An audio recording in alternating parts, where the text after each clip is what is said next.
ನಾವು ಅಮರನಾಥ ಯಾತ್ರೆಗೆ ಹೊರಟಿದ್ದೀವಿ. ನಮಗೆ ಪರ್ಮಿಟ್ ಸಿಕ್ಕಿರೋದು 9ನೇ ತಾರೀಕು. ಹೆಲ್ತ್ ಸರ್ಟಿಫಿಕೇಟು ಎಲ್ಲ ಆಗಿದೆ. ನಮಗೆ ಬಿಟ್ಕೊಡೋಕ್ಕೆ ಅಮ್ಮ, ಅಕ್ಕ, ತಂಗಿ ಎಲ್ಲರೂ ಬಂದರು. ಎಲ್ಲರೂ ಬಿಟ್ಕೊಟ್ರು. ನಾವು ಹೊರಟ್ವಿ ಏರ್ಪೋರ್ಟ್ಗೆ. ಏರ್ಪೋರ್ಟು ನಮಗೆ ಇದ್ದಿದ್ದು 8ನೇ ತಾರೀಕು. ಸೀದಾ ಏರ್ಪೋರ್ಟ್ಗೆ ಹೋದ್ವಿ. ನೋಡಿಕೊಂಡು ಎಲ್ಲ ಖುಷಿ ಆಯಿತು.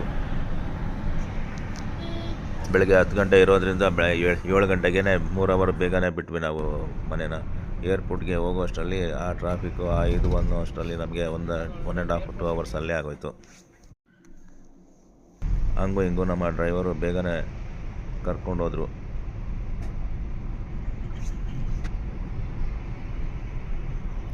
ಒನ್ ಅವರ್ ಟೈಮ್ ಇತ್ತು ಅಂತ ಅಲ್ಲೇ ಸ್ವಲ್ಪ ಫೋಟೋಸ್ ತೊಗೊಂಡ್ವಿ.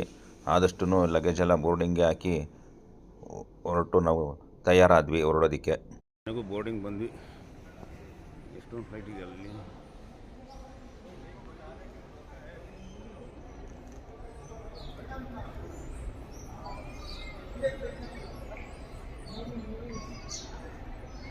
ಲಗೇಜ್ ಎಲ್ಲ ಬೋರ್ಡಿಂಗ್ಗೆ ಹಾಕಿ ಕ್ಯಾಬಿನ್ಗೆ ಎಷ್ಟು ಬೇಕೋ ಲಗೇಜು 5 kgs ಇರುತ್ತೆ.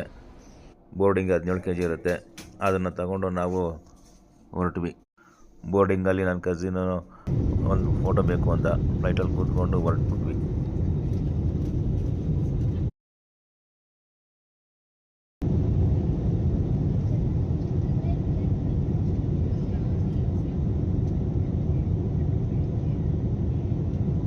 ಆ ಮೋಡಗಳ ಮೇಲೆ ಹೋಗುವಾಗ ಆ ಸೌಂದರ್ಯ ಹತ್ತಿ ಮೇಲೆ ಇದ್ದಂಗೆ ಇರುತ್ತೆ. ಖುಷಿ ಆಯಿತು ಮೇಲೆ ಹೋಗ್ತಾ ಹೋಗ್ತಾ ನೋಡ್ತಾ.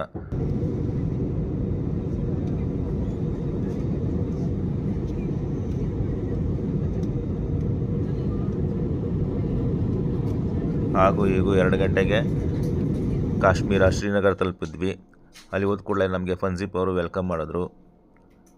ಇವತ್ತಿಗೆ ಮೊದಲನೇ ದಿನ ಅದೆಷ್ಟು ಆಯಿತು. ಬಾಯ್.